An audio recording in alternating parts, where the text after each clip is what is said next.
C'est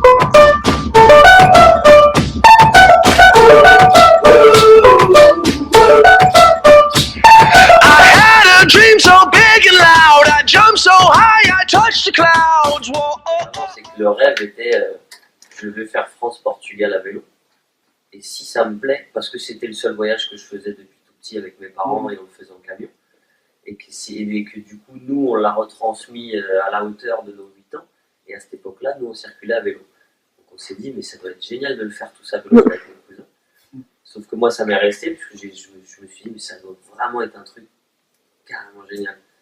Et donc, ça m'est resté sur les 15 années suivantes. Sauf qu'au fur et à mesure, si tu veux, vers 10-12 ans, ça me restait, je l'avais toujours en tête, et je me disais, ça serait sympa, c'est si j'aime vraiment bien le voyage, pourquoi que je m'arrêterais qu'au Portugal? Donc, pourquoi pas continuer?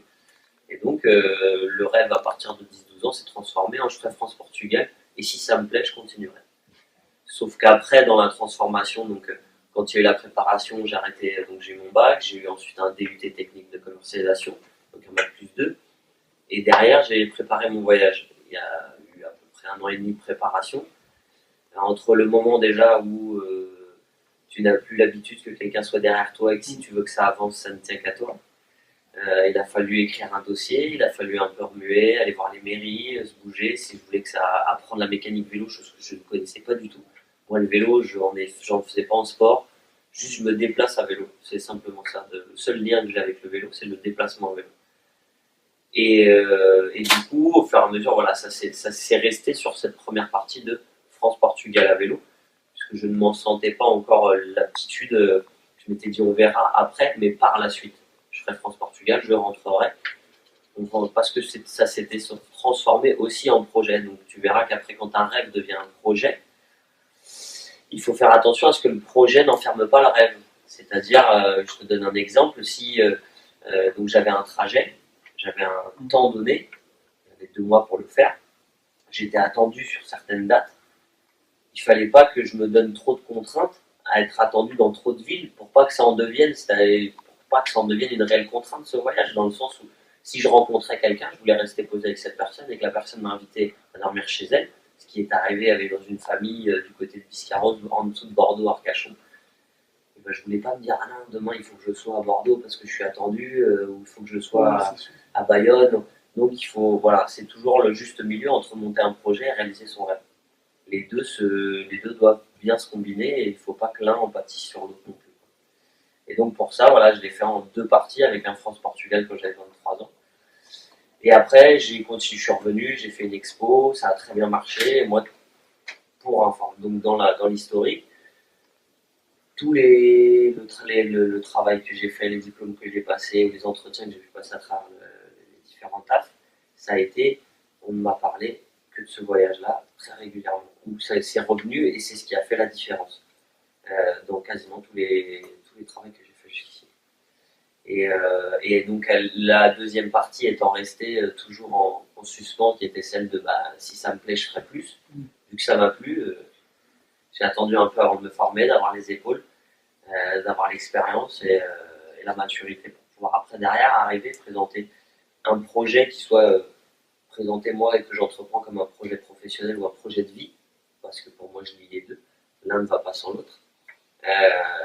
Et puis un projet de rêve voilà, qui est de partir 3 ans environ, en tout cas dans le monde à vélo. Pour moi, les discours aujourd'hui qui disent moi je ne veux plus travailler, je veux pas travailler jusqu'à 62, à 57, je m'arrête. Moi, de ma hauteur, avec l'autre de votre âge, et même encore aujourd'hui à mon âge, je me dis, mais mince, les gars, ils en sont arrivés au point de vouloir gratter 5 ans, quoi. Vraiment gagner 5 ans pour. Pourquoi faire, quoi. Et finalement, pour avoir du temps libre. Et moi, c'est pas ma vision à moi jusqu'ici, en tout cas, je t'en dirai plus dans 10-15 ans, mais jusqu'ici, et c'est ce que j'ai appliqué, c'est ce qui s'est passé.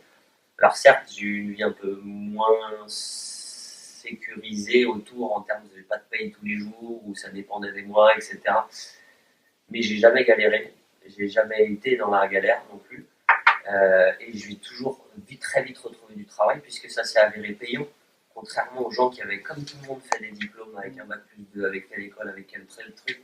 Moi j'avais déjà bossé dans ça, j'avais déjà fait ça, j'avais déjà monté un projet, j'avais eu des bourses, j'avais fait des partenariats avec des associations. Et ça, les entreprises, elles en sont friandes, quoi. Et ça, c'est ce qui a fait la grosse différence aussi sur les différents emplois que j'ai pu avoir par la suite.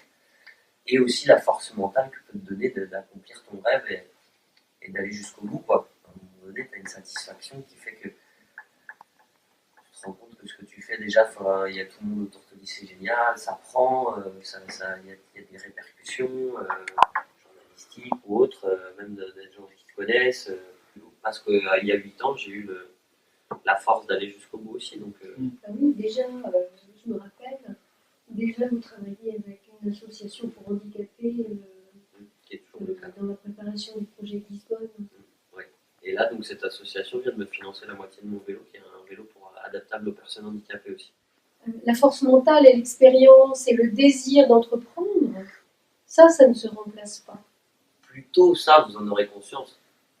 Plus tôt vous aurez conscience que c'est maintenant que ça se passe et que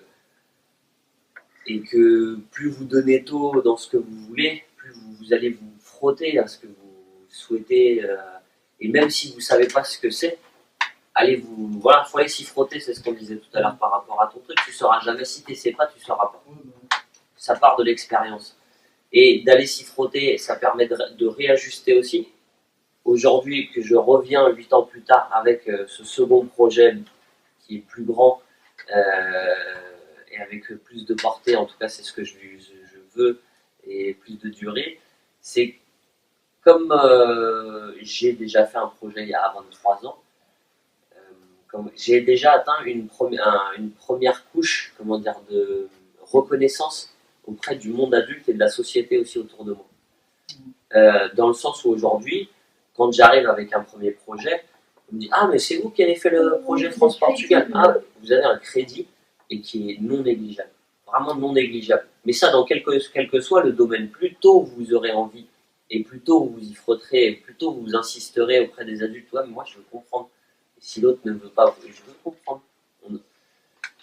Je pense qu'il faut. Moi, je sais que ça se tient à ça. J'ai jamais rien lâché, quoi. Ça se tient vraiment à ça. Et quitte même des fois à être un peu têtu quand on me dit oui, enfin c'est bouché, oui, tu crois. Oui, des fois c'est savoir aussi être obstiné en disant. Et c'est là où c'est un espèce de juste milieu, c'est à croire en soi et à croire en espèce de. Voilà, une chose que vous avez au fond de vous qui fait que, en tout cas, moi, c'est ce qui faisait que ça me guidait. Et je ne savais pas ce que je voulais faire après. Je ne savais pas que à 31 ans, j'aurais fait toutes ces expériences-là. Moi, la seule chose que je répondais quand on me disait bon, je vais faire un voyage, c'est bien sympa, France-Portugal à vélo, d'accord. Mais après, tu veux faire des études, tu veux qu'est-ce que tu veux. Moi, je leur disais mais non, je ne peux pas voir après. Ce voyage m'apportera tellement que je ne peux pas voir après.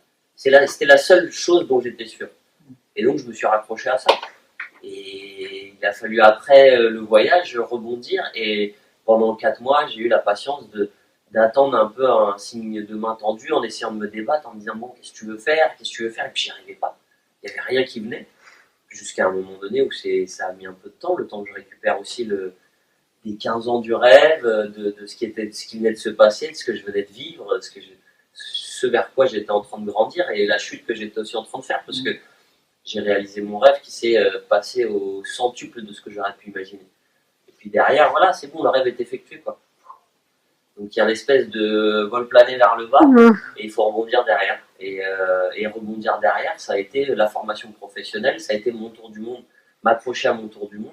Et c'est ce que je disais tout à l'heure à Madame Sacuto, c'est aussi à un moment donné savoir, oui, s'accrocher à son rêve, mais savoir quand est-ce qu'il ne nous met pas trop de barrières non plus. C'est-à-dire qu'à un moment donné, je m'empêchais de rencontrer des gens dans ma vie parce que j'avais en tête, je m'étais accroché de manière tellement folle et éperdument à ce tour du monde que je m'empêchais de rencontrer et de vivre ce que je vivais tous les jours, quoi. Et il m'a fallu un petit